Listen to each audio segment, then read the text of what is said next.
ಅಲ್ವಾ? ಎಷ್ಟೋ ನೋಡಿ 35 ಲಕ್ಷ ರೂಪಾಯಿ ಕ್ಯಾಶು.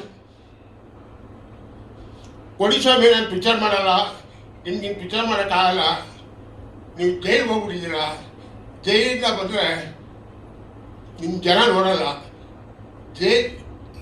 ಸರ್ ಸಿನಿಮಾ ಅಂದರೆ ಡ್ರಾಮಾ ಅಂದರೆ ಕಲಕಲ ಇರೋ ಸರ್ ಹೀರೋ. ಅವ್ರು ರಾಜ್ಕುಮಾರ್ ಮನೆ ಮುಟ್ಟಿಗೆ ಬರ್ತಾ ಇರಲಿಲ್ಲ. ಏನಕ್ಕೆ? ನಾನು ನೋಡಬಾರ್ದು, ಯಾರು ಜನ ಸ್ಕ್ರೀನಲ್ಲಿ ನೋಡಬೇಕು,